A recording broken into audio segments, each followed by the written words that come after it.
Now we got billionaire Ricardo Solanas. He's a big Bitcoiner, and he talks about fiat being a fraud, and he says maybe there's only one way to get out of that. Let's see what the billionaire has to say from Mexico, I believe he's from. I think. Let's see. They don't realize they're inside the matrix. And for most people, they have never been educated, and they don't realize that they're in this trap, in this rat race where they will never be free and they will be forever slaves to the big government.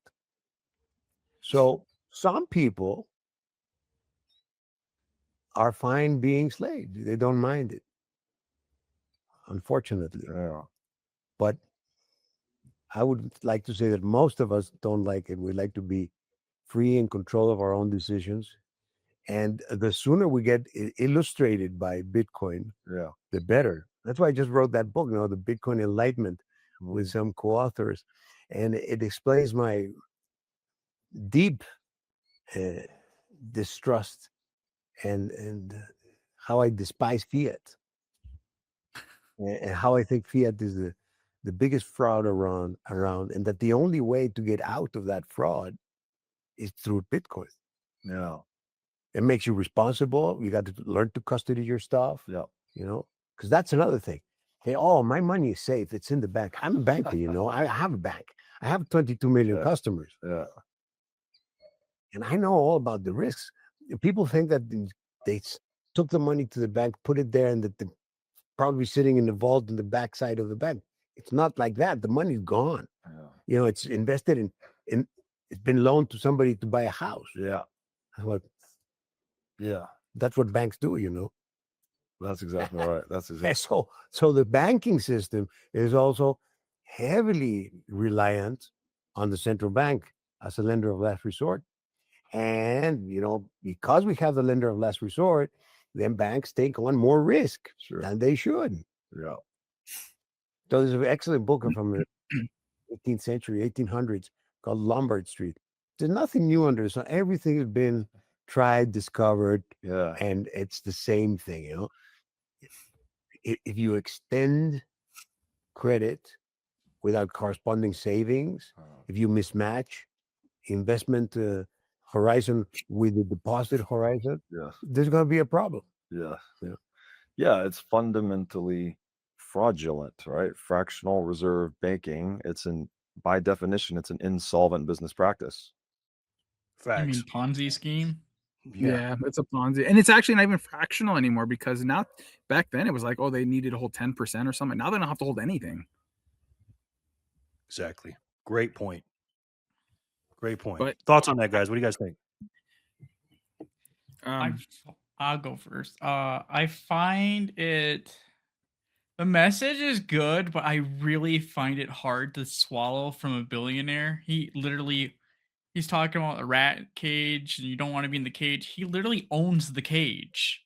So I don't want to know. I like his message, but he needs a different deliverer.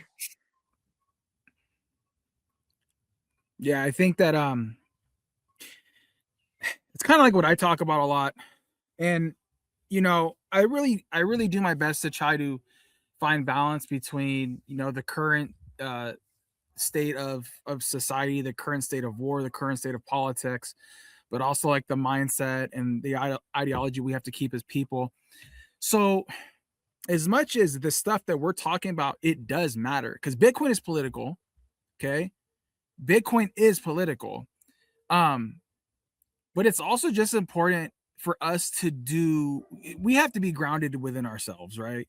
We have to be able to see it, to process it, and then properly disperse our message, our knowledge, our education, our YouTube channels, our videos, right? Our community.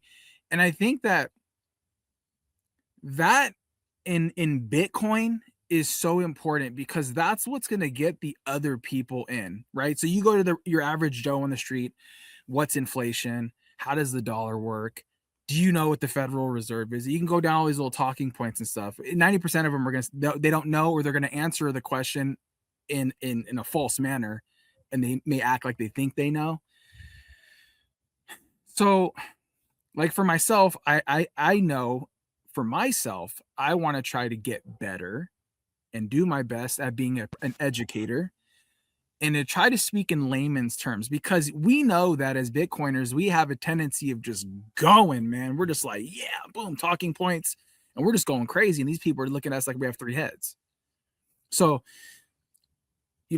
I'll speak for myself, learning how to keep it elementary, learning how to keep it simple. And I think that's what something we can all do our best to try to do, to be proper educators and proper influences and just good people to be able to help do those little elevator pitches, or you're standing in line door dashing, you see somebody there, little 2-minute conversation, right, or whatever. So yeah, I just think it's good for us to be able to sometimes try to take a step back from being so Bitcoin, because we see the picture and it's very frustrating to us. But we just try to take a step back and deliver a simpler message to people who have literally no idea. Well said. And that's the hard part. Um, again, I'm out of town and I'm with my family, and it's hard to not only pull back but also remember where everyone is Mm-hmm. in their learning journey, because they're at zero and we're at like out of 100 and we're at like 35 and they're at zero. You know, and I played the Kamala Harris video obviously to be funny, but a lot of people will talk about inflation that way. They'll word salad and have no idea what it is. The prices are going up. It's important. Blah, blah, blah, all that stuff, right?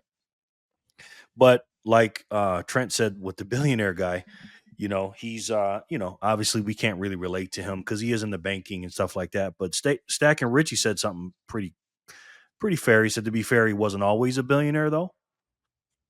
That's true. That's fair. Again, to be honest with you, I don't know a lot about him. All I know is through Bitcoin. I've always seen him doing interviews through Bitcoin. I don't know a lot about him. If you guys do, you can speak on it. But to me, the last time I heard before this one is he's thinking about putting all of his money into Bitcoin. And if he is a big banker like that, like he said, and he's got these, 22 million customers, maybe he should think about making a Bitcoin bank or something.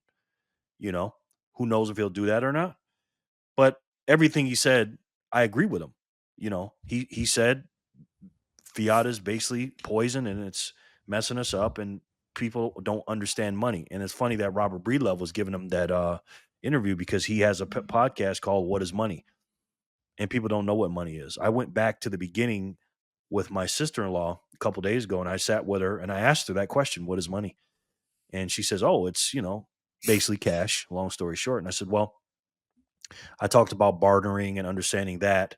And then I talked about gold and silver and, walked her through the history and the 4 or 5 steps of money. And then she's like, wow, that's cool.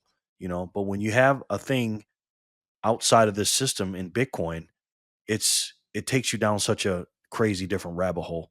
It really does. And we just have to remember, just because we're not at the top level in Bitcoin as far as like educators and all that, no matter what level you're at today, you're much, much, much higher than everybody else. All right, guys, we've gone an hour. We really appreciate you guys coming in and checking out the Truth or Work podcast. We really, really appreciate you guys.